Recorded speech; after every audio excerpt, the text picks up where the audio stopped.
En marzo, cuando intenté una oportunidad salir a hacer las compras pues, cotidianas, me encontré con una patrulla de policía que, siendo las cerca de las 2 de la tarde, me preguntaba hacia dónde me dirigía y que debía volver a mi casa, si tenía salvoconducto, es decir, a qué me dedicaba, si era médico, por ejemplo, porque debía estar en la casa. En ese entonces se había decretado el estado de alarma y las garantías a la libre circulación se habían restringido. Ese problema de abastecimiento se vio multiplicado o se vio replicado en el acceso a los tribunales. Desde el 16 de marzo, 17 de marzo, el despacho judicial estuvo suspendido en prácticamente todos los tribunales del país, a excepción de los casos de amparo constitucional y de detenciones por flagrancia.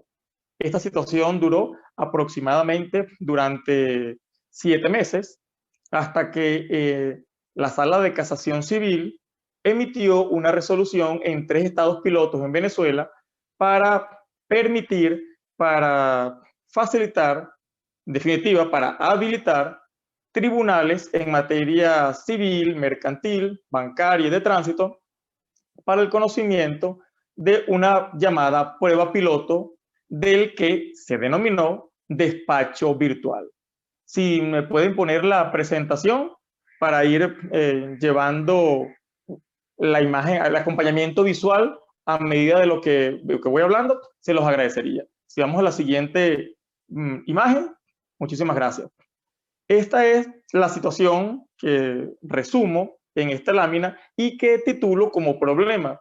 Esa es la situación que teníamos en Venezuela.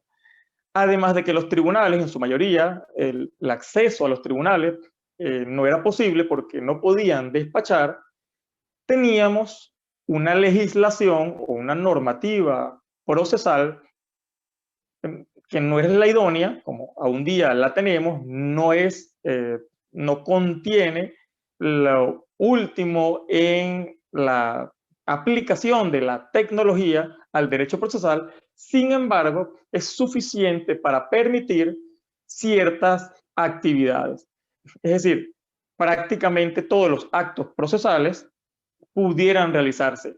Si bien es cierto que la legislación en el momento en que se encuentra, de la forma en la que se encuentra, no es la ideal, pues sí es suficiente para realizar demandas, presentar escritos, realizar citaciones y notificaciones, incluso para realizar audiencias telemáticas, como lo vamos a ver a continuación.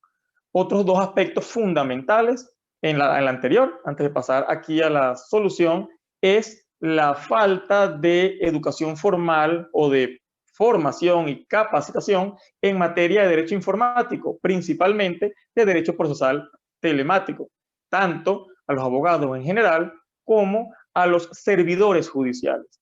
Y por último, una deficiencia o en la infraestructura de servicios públicos, estos o pudiendo ser mejorables. Aquí debemos advertir, por ejemplo, fallas en el servicio eléctrico o dificultades en el abastecimiento de combustible, por nombrar algunos detalles a los que debimos enfrentarnos y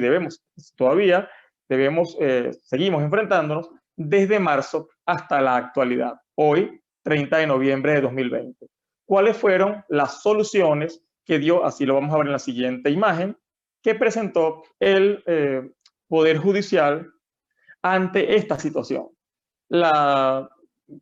En principio, la primera solución fue suspender el despacho judicial en los tribunales.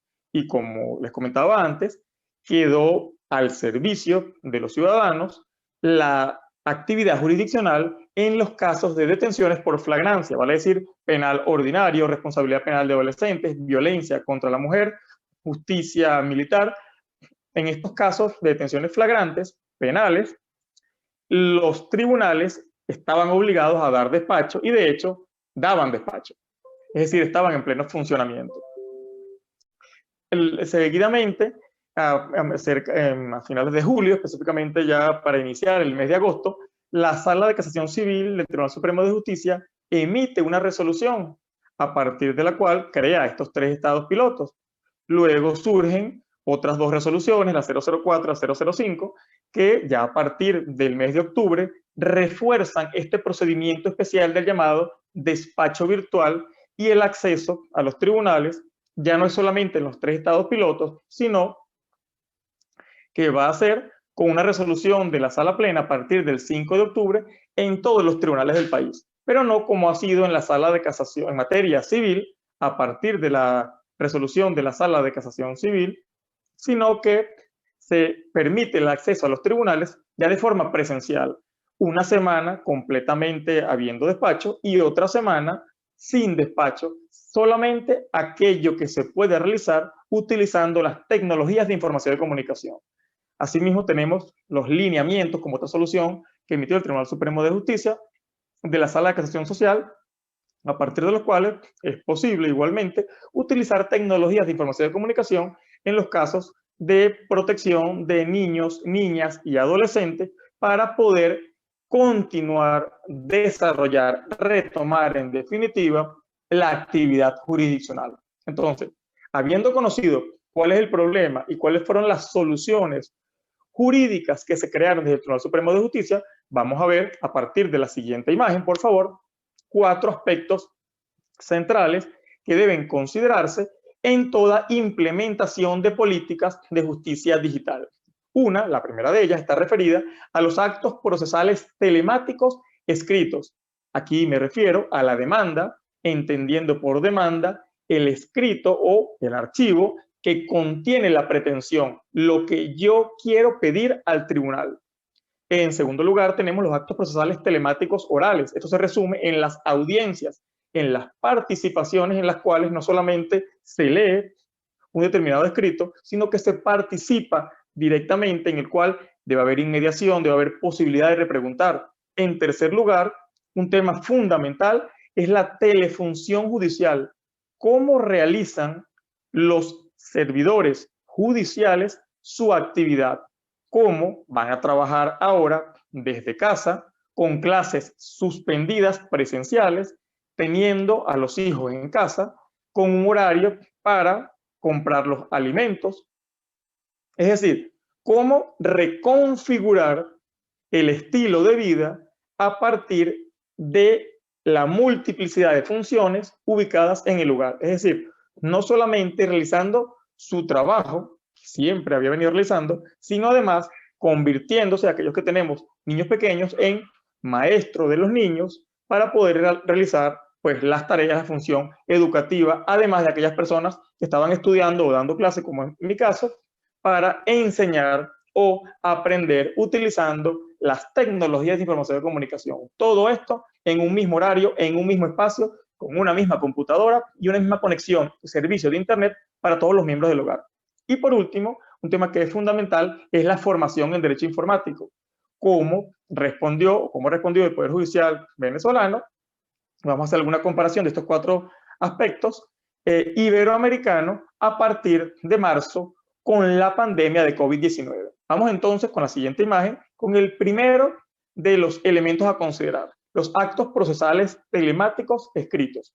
En Venezuela es posible presentar demandas de amparo, repito, entendiendo como demanda el escrito y el papel que contiene la pretensión o el archivo informático que contiene la pretensión escrita. Esto se puede enviar por correo electrónico, ya era posible hacerlo antes de la pandemia, con la particularidad de que debe ser ratificado dentro de los 3 días siguientes en papel.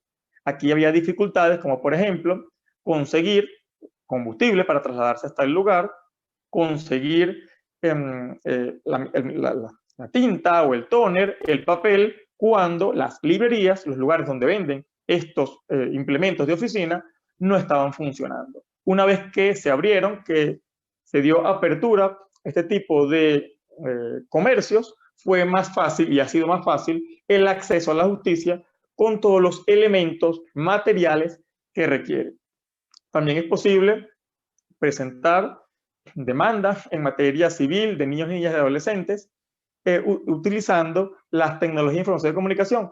Pero para ello igualmente se requieren estos materiales de oficina, es decir, se requiere la computadora, la impresora, la tinta o el tóner, el papel, el bolígrafo, inclusive los funcionarios judiciales requieren el acceso a la oficina, para ello tienen que trasladarse, el sello, la tinta, la almohadilla para el sello, una serie de elementos, porque todo esto se va a generar digital, pero tiene que imprimirse para firmarse, luego volverse a digitalizar para intercambiarse y finalmente consignarse en formato papel, es decir, en formato tangible.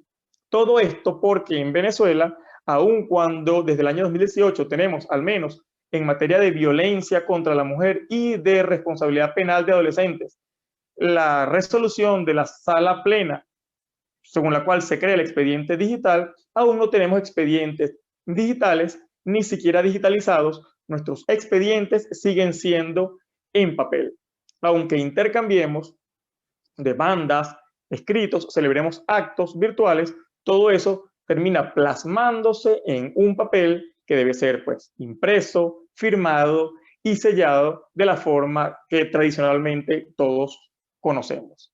Por último, en esta primera parte, una de las innovaciones ha sido la citación y la notificación electrónicas, que ya existen en 9 de 12 leyes procesales que tenemos en Venezuela, específicamente en 6 leyes, pero a partir de las resoluciones 003, 0405 y 00 de la Sala de Casación Civil y 009 de la Sala Plena del Tribunal Supremo de Justicia, es posible, tanto en materia civil como en materia penal, realizar citaciones y notificaciones telemáticas, de forma que de 12 leyes, el 50% prevé desde hace mucho tiempo, antes de la pandemia, la citación y la notificación telemáticas.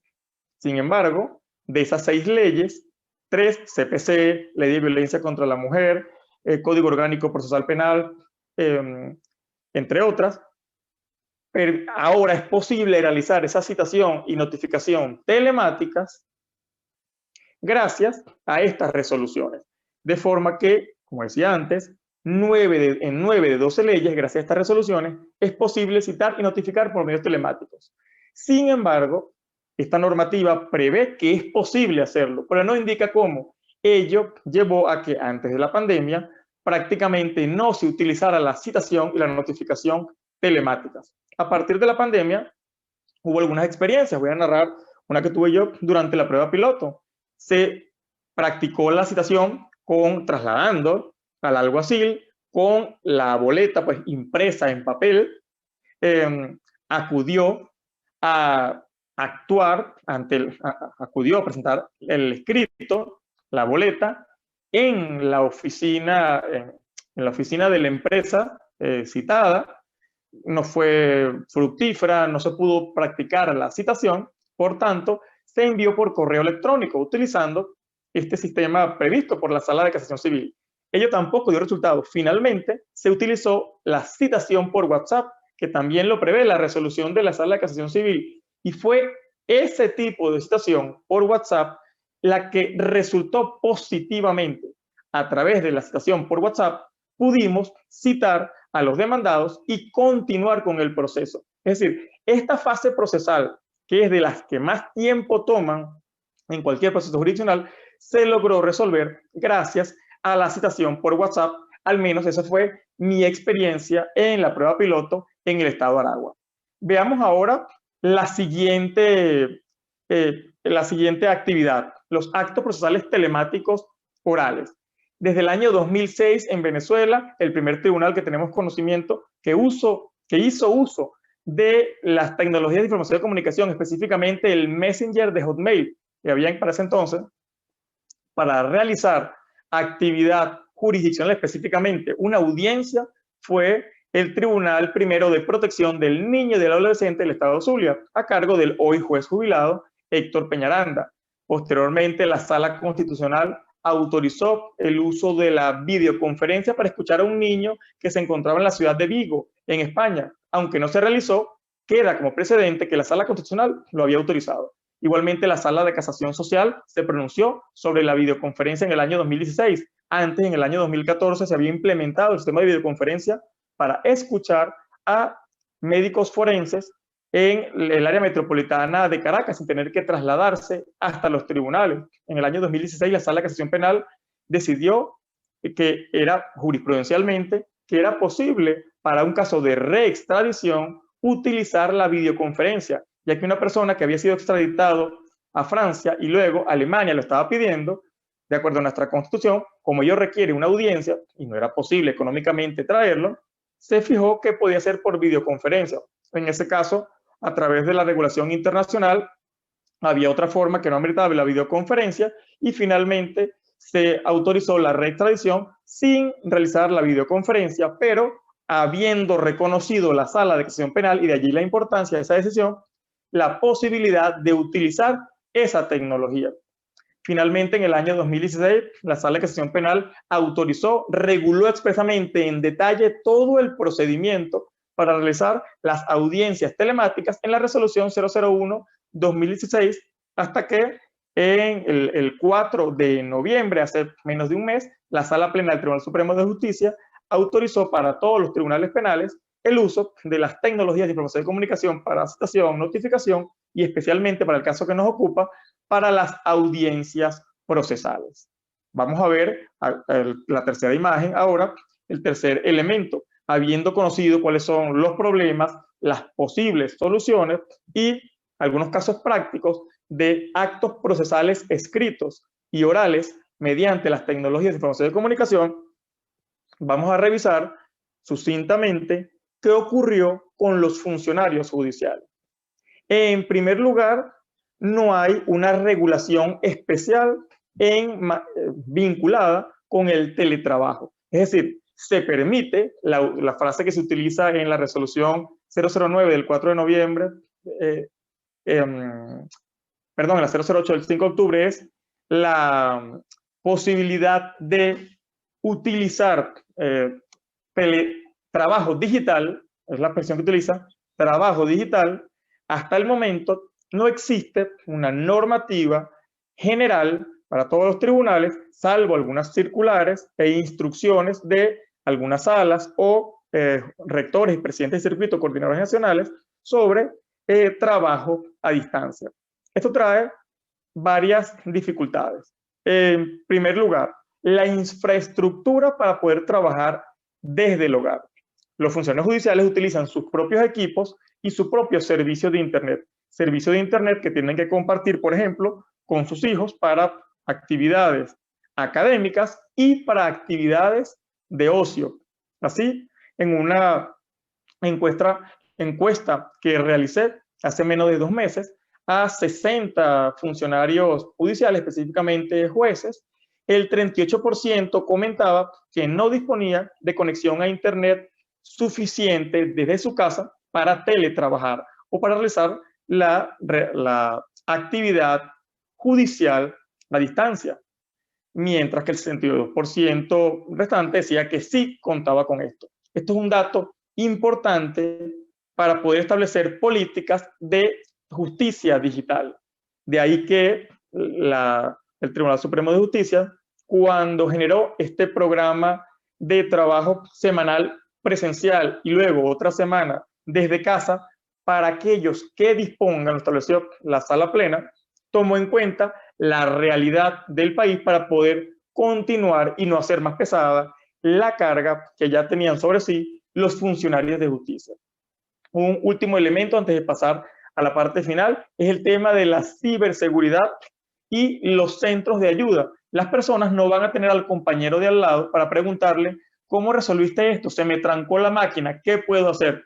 Sino que van a tener que ingeniárselas o resolverlos por sí mismos. Para ello es fundamental contar con un centro de ayuda y además con formación en ciberseguridad para evitar que su propio equipo se infecte con algún virus y luego no pueda seguir trabajando y el Estado no tenga pues la posibilidad de ofrecerle uno nuevo o de reparárselo para continuar con la actividad jurisdiccional que había estado suspendida, como les dije antes, aproximadamente por 7 meses, salvo en casos excepcionales. Y ahora sí, para terminar, el último punto que me parece fundamental es la formación en derecho informático. En Venezuela, nuestras universidades, salvo unos profesores motu propio que lo que vamos a hacer, no existe en todas las universidades, no es lo común, una cátedra o una materia de derecho informático. No existe una materia que pueda servir de base o de cierre en el primero o en el último año de lo que se va a estudiar o de todo lo estudiado, ni se ha implementado en todos los programas de estudio de cada una de las materias, civil, penal, agrario, administrativo, el uso de las tecnologías de información y comunicación o la regulación de las tecnologías de información y comunicación en la actividad jurídica en general. Por ello, propusimos desde junio de este año al Tribunal Supremo de Justicia un programa de formación de 3 etapas. El primero, en el uso de equipos y programas autorizados por el Poder Judicial, para que los servidores judiciales puedan saber cómo utilizar la computadora desde casa y cómo utilizar aquellos programas especialmente que le han sido autorizados para realizar o para desempeñar la función judicial que le corresponde. En segundo lugar, y algo que es importantísimo, son técnicas de telefunción judicial. ¿Cómo me organizo desde casa con los miembros de la casa para trabajar en armonía, para que todos puedan disfrutar de la computadora y del ancho de banda disponible para nuestras actividades de responsabilidad y nuestras actividades de ocio?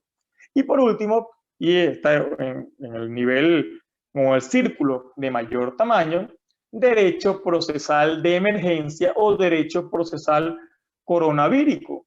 Es decir, cómo se va a atender al justiciable durante todas las fases de los distintos procedimientos jurisdiccionales según las distintas materias a partir del COVID-19 y mientras se restablezca el acceso total, continuo y permanente de forma física a los tribunales, lo cual esperamos que sea una alternativa a poder contar o seguir contando con estas herramientas tecnológicas que esperamos que no desaparezcan, sino que se incrementen, siempre teniendo en cuenta la situación, nuestra realidad como país y dejando abierta la posibilidad de acceder caminando con papel a los tribunales.